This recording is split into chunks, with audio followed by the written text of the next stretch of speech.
Good morning, folks. My name is Curtis Chandler. I'm president here at PFL. We hope that everyone had a great Labor Day weekend. The Dow closed higher on Friday of last week and was up 490.81 points a week over week. The S&P 500 closed higher on Friday of last week and higher week over week and was up 110.06 points. The Nasdaq closed lower on Friday of last week, but higher 441.16 points week over week. In overnight trading, Dow futures traded lower and are expected to open at 34,870 this morning, down 12 points from Friday's close. Oil prices settled higher on Friday of last week and higher week over week. WTI traded up $1.39 per barrel on Friday of last week to close at $85.02 per barrel, which was up $5.19 per barrel week over week. U.S. commercial crude inventories decreased by 10.6 million barrels week over week. U.S. crude inventories are 3% below the 5-year average for this time of year. Total motor gasoline inventories decreased by 200,000 barrels week over week and are 5% below the 5-year average for this time of year. Distillate fuel inventories increased by 1.2 million barrels week over week and are 15% below the 5-year average for this time of year. Propane and propylene inventories increased by 3.2 million barrels week over week and are 21% above the 5-year average for this time of year. Propane prices closed at 65 cents per gallon, up 2 cents per gallon week over week, but are down 47 cents per gallon year over year. WTI is poised to open at 85.49, down 6 cents per barrel from Friday's close.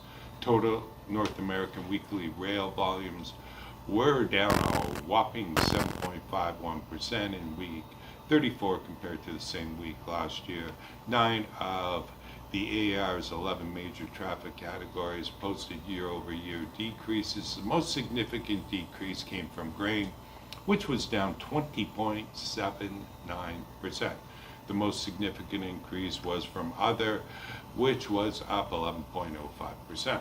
North American rig count was down by 4 rigs week over week. The U.S. rig count was down by 1 rig week over week and down by 129 rigs year over year. The U.S. currently has 631 active rigs. Canada's rig count was down by 3 rigs week over week and down by 21 rigs year over year. Canada's overall rig count is 187 active rigs. Overall year over year, we are down 150 rigs collectively. International rig count, which is reported monthly, was down by 9 rigs month over month, but up by 92 rigs year over year. Internationally, there are 952 active rigs out there. Folks, we have a few things we are watching out there for you. We are watching crude by rail out of Canada. The Canada Energy Regulator updated its monthly crude by rail numbers on August 28th.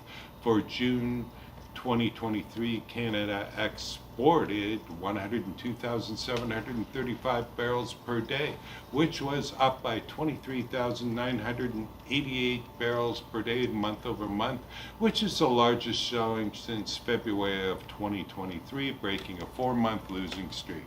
See PFL's rail report for further details. We go into quite a few interesting details today's report as it relates to crude by rail. You don't want to miss reading it. We are watching renewables and ethanol. A big supply draw spurred a month-long rally in the price of ethanol. There is big demand for suitable ethanol cars. LCF credits in California had a rough time month over month. Read all about it in today's report. Lastly, ethanol demand and biodiesel demand under the RRF has caused RIN prices to again retreat. This politically driven market is almost as volatile as crude oil.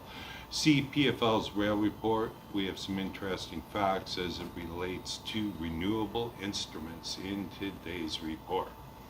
We are watching LNG by rail. Folks, because it is so difficult to build and transport natural gas via pipeline from a regulatory standpoint from one state to another, for either consumption or export, some thought it would be a good idea to compress natural gas and liquefy it on site, throw it on a rail car.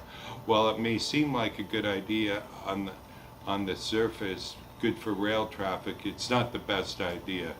The PHMSA weighed in with the matter with the Rail Commission. See PFL's rail report on this one.